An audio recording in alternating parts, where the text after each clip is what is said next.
everyone, it's Movie Lover 120 here, and I'm here with episode 11 of my Halloween horror movie reviews, season 2. And today's episode is going to be to start off the week, we are starting off in the 2000s. This time in the early 2000s, around 2002. Well, in the UK, this movie came out in 2002. In the United States, it came out in 2003.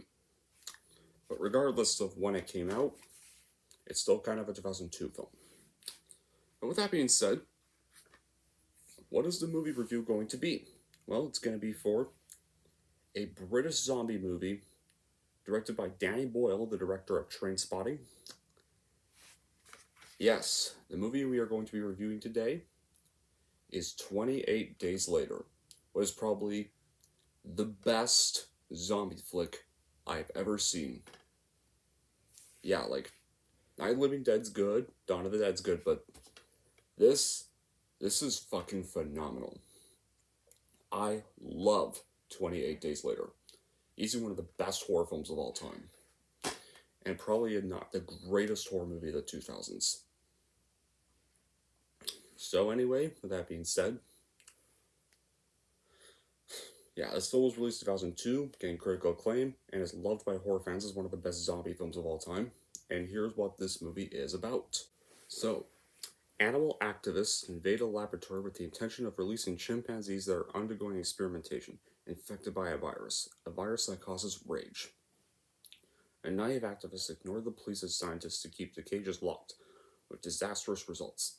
28 days later, our protagonist Jim wakes up from a coma, alone, in an abandoned hospital. He begins to seek out anyone else to find London is deserted, apparently without a living soul. After finding a church, which has become inhabited by zombie-like humans intent on his demise, he runs for his life.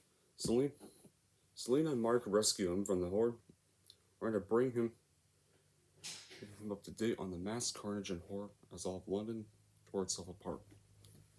This is a tale of survival and ultimately heroics with nice subject about mankind's savage nature. So yeah, Danny Boyle has made him a name for himself over the past few years with movies like Trainspotting, Slumdog Millionaire, and 127 Hours. But 28 Days Later is easily probably his second best behind Trainspotting. It's not just some typical zombie movie in the general sense. It's a look at what could happen if society if every person were allowed to unleash his or her deepest, darkest emotions. Like, the look of the film was amazing. It's very real, very gritty, and has a very unsettling atmosphere. The affected people are ridiculously scary, because like the makeup of FX and looks stunning and no use of CGI, so it's amazing to look at the affected running through the abandoned London streets. There's so much good stuff in this film that makes this a classic horror movie. 20 Days Later also has a very old school feel to it, and that dark and Monty gritty low budget approach like those of 70s horror thrillers, films such as Shivers and Rabid.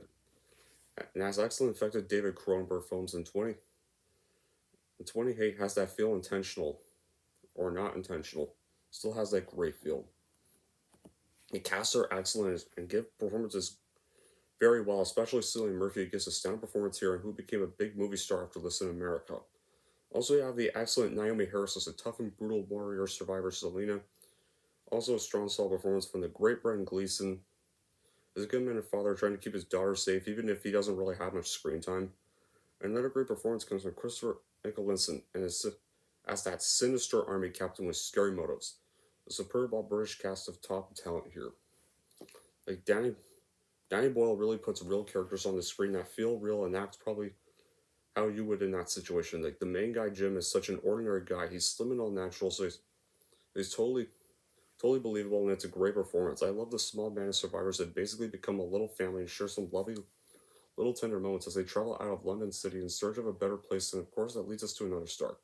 Shocking and brutally real part of this classic, The Soldiers. I think Boyle got it so right with how that the typically mouthy and pathetic lad soldiers are here. Proper typical British folks in army gear, exactly how I would imagine them to be, and how they act here too. The vile soldiers end up being more of a threat than the affected, since they are since they're basically wanting to rape Celine and Hannah so they can bring humanity back to the world what they think they're doing, which is actually a pretty disturbing concept, I will admit. And like what Boyle did is craft a movie about what extremes would go through in order to survive. Jim's vengeance on the soldiers is a fantastic sequence that is ferocious and bloody and scary, but Jim had to do what he had to do. But plus, it's nice seeing those nasty, vile soldiers be killed in the end, especially when the affected killed some of them. Like once again, the empty London looks very scary, menacing, and also the music is excellent. Sometimes very sad and scary that it captures the loneliness, and other times very almost 80s style, but always excellent. And I especially love the one of the big scores of this film, In a House in a Heartbeat, that was used throughout many other movies too. Even the sequel, 28 Weeks Later, also used a score in the very, very great opening scene of that movie. Yeah, like the sequel, 28 Weeks Later, is also very good, which is also worth checking out. But this movie even has a few alternate endings, but I don't think I saw any of them. But all in all, this is just a great film from start to finish. And however, there was one thing I didn't like. Frank, as good of a performance Brendan Gleeson has, I don't agree with him having very little screen time. He's kind of killed off very quick. And I didn't really like Hannah's reaction either. Like, she didn't really seem sad or shocked at all that he got killed. Like at all. Especially with just the way she says, "Dad." Like, come on, show some better emotion. That's your own dad being killed. Instead of just sounding bored and all, but all no, that's just kind of one bad quality I have of this movie. The rest of this movie is just phenomenal to watch. This is a must-watch for zombie lovers. Easily one of the best horror movies I've ever seen in my life, and I also recommend watching 28 Weeks Later because that's also a very good sequel. And till then, that's it for 20 Days Later, and here's how I'm going to rank it.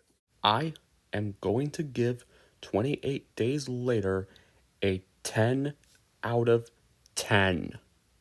Okay, and that's it for my review of 28 Days Later. So, what's going to be the next episode in Halloween Horror Movie Review Season 2? Oh, hold that thought. I want to show you guys something. A new horror haul I got yesterday.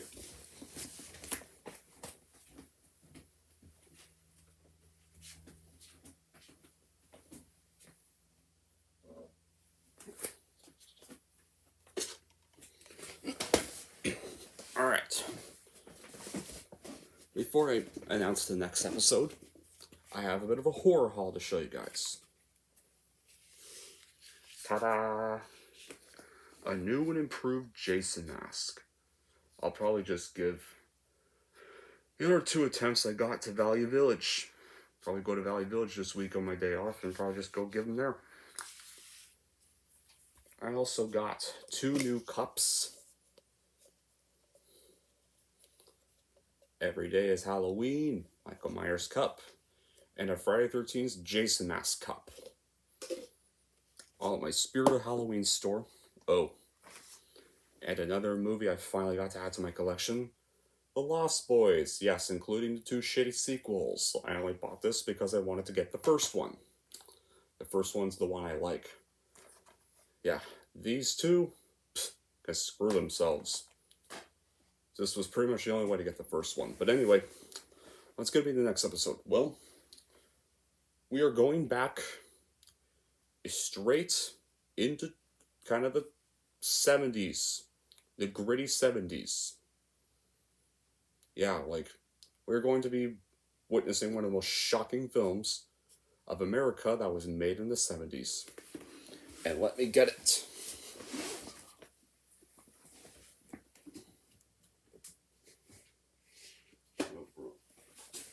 Stand up for this.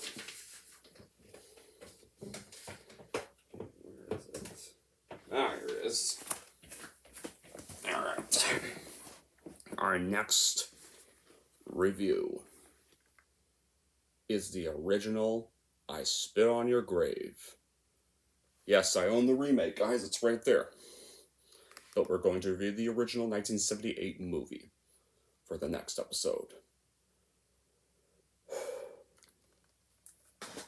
Alright. Until then, that'll be it for this episode, guys. Thank y'all for watching. And if you like this and want to see more, then don't forget to like, subscribe to Movie Lover 120.